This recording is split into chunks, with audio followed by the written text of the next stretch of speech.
Last video में हम लोगों ने देखा था कि कॉमन पेन पॉइंट्स क्या थे कस्टमर के। So make sure that you guys do watch the video because you are doing a series that is pain points for every startup. So आज का वीडियो बहुत ही इंपॉर्टेंट है। स्पेसिफिकली बात करने वाला हूँ प्रोडक्ट इंप्रूवमेंट से related. Yes, it's a very interesting video. With that being said, this is set Cisco, let's go.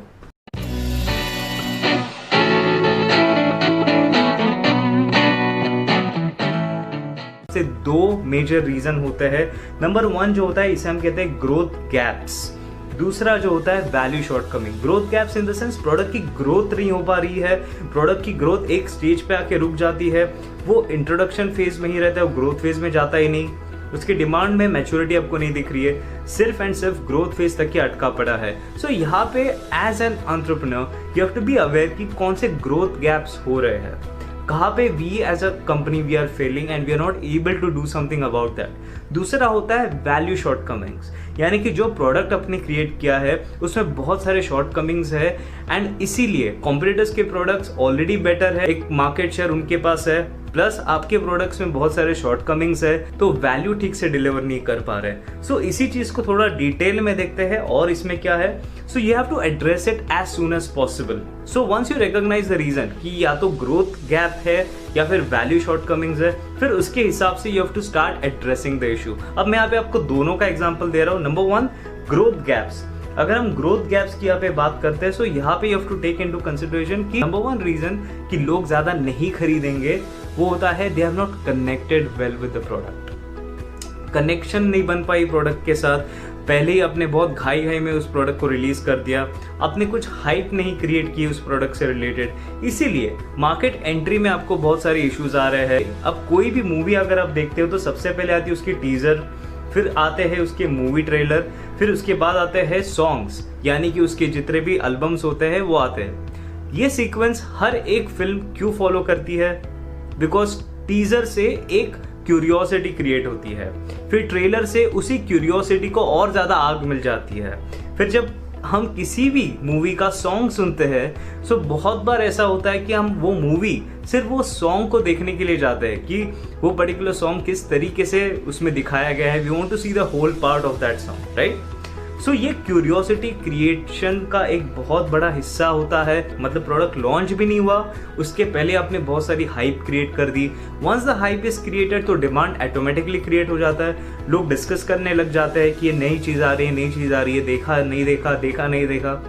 You start recommending that trailer to the friend, you start sharing it with so many of your friends. So उसकी वजह से क्या होता है, product को अपने आप ही एक मार्केटिंग का एडवांटेज मिल जाता है। So even before that movie gets launched, it already has a customer base for itself. So connection with your clients and market entry, ये दोनों चीजों को बहुत अच्छी तरीके से आपको टाइमिंग आपकी जो है सेट होनी चाहिए। कनेक्शन अगर सही टाइम पे बनाना है तो टीजर्स को पहले अच्छी तरीके से रिलीज करती है, जिस तरीके से फिल्म है उसी तरीके से आपकी जितने भी सोशल मीडिया पोस्ट है, जितने भी सोशल मीडिया अकाउंट्स है, उसके ऊपर कुछ ना कुछ एक ऐसे पोस्ट डाल दिए जाए जिससे कि लोगों को पता चले, एक हिंट मिले कि कुछ नई चीज आ रही है, एक ये जो कंपनी है कुछ न्यू प्रोडक्ट लेके आने वाली है। क्या है क्या नहीं है वो अब स्लो एंड स्टेडी तरीके से जो है आप कस्टमर को बताते जाओ। Even before the product is launch you will have people who are talking about your product. So teasers, movie trailers, फिर उसके बाद आते हैं एल्बम्स, फिर उसके बाद वो मूवी जो है रिलीज की जाती है, राइट? एंड उस मूवी को अच्छा रिस्पॉन्स मिल जाता है। फिर बाद में मूवी अच्छी हो या ना हो ये एक जनता का फीडबैक है, ये कस्टमर का फीडबैक है, लेकिन वो लोग जाते हैं देखने के लिए। Why? Because of a strong marketing campaign. अब यहाँ पे दूसरा जो होता है जिसे हम कहते हैं वैल्यू शॉर्टकमिंग्स। क्या होता है value shortcomings?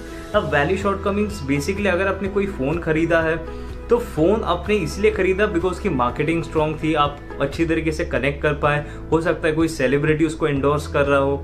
Value shortcoming is basically once you buy that phone then you notice कि यार इसमें बहुत सारे इशू है, इसका फीचर्स कुछ अच्छे नहीं, इसका इंटरफेस कुछ अच्छा नहीं है, बहुत बार हैंग हो रहा है, रिस्टार्ट करना पड़ रहा है, बैटरी ओवरहीट होती है। ये सारी चीजें क्या है, फंक्शनैलिटी के इश्यूज आते हैं, कस्टमर का यूजर एक्सपीरियंस अच्छी तरीके से नहीं डेवलप हो पा रहा है, और होता है उसकी value pricing. Value pricing basically जिस रेट पे आपने उस पर्टिकुलर फोन को प्राइस किया है that is way too high considering the kind of usability, considering the kind of value that it needs to provide to the customer.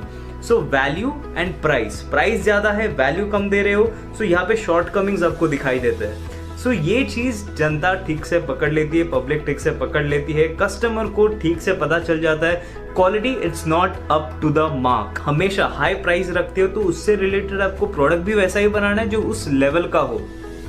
So features, functionality, user experience, ये सारी चीजें होती है value shortcomings में। उसका एक एग्जांपल यहाँ पे देख लेते हैं। लोगों को पहले से आदत थी, उनके जो यूजर एक्सपीरियंसेस थे पुराने टीवी के वो स्क्वायर शेप में थे, जिसके लिए हमें अलग सा कैबिनेट खरीदना पड़ता था। So now when we shifted towards LCD and wall mounting, so यहाँ पे लोगों को आदत ही नहीं थी कि रेक्टेंगल में टीवी देखे, राइट। सो यहाँ पे सेल्स वैसे ही कम हुए, इंट्रोडक्शन फेज को बहुत डिले हो गया, बहुत टाइम लग गया फॉर पीपल टू अंडरस्टैंड कि एलसीडी कंसेप्ट क्या है, किस टाइप का टीवी है। दिखता तो अच्छा है लेकिन इसको हम घर में कैसे बिठाए, बिकॉज उन्होंने ऑलरेडी ये शोकेस जो है, ये कैबिनेट जो है पुराने टीवी के लिए लेके रखा था which was square in shape. So ये एक एडेड कॉस्ट हो जाती है उनके लिए to get a new LCD की इसके लिए अगर हमें नया एलसीडी लाना है सो पुराना कैबिनेट जो है, पुराना शोकेस जो है टीवी का, वो तो हमें बेचना पड़ेगा ताकि उस जगह पे ये एलसीडी जो है फिट कर पाए। सो स्क्वायर से जब हम रेक्टेंगल में गए सो ये मेजर चेंजेस आने लग गए थे इन द टीवी इंडस्ट्री। सो ये माइंडसेट लोगों का जो है चेंज करने में बहुत टाइम लग गया। प्रोडक्शन फेज से ग्रोथ फेज में जाने के लिए बहुत टाइम लग गया। एक बार ग्रोथ आ गई फिर उसकी मैच्योरिटी इजीली हो जाती है। लेकिन इंट्रोडक्शन टू ग्रोथ फेज, यहाँ पे जब हम एलसीडी को एग्जांपल देखते हैं इसका, सो ग्रोथ फेज में जाने के लिए बहुत टाइम लग गया। Once it got there then it got huge popularity, right.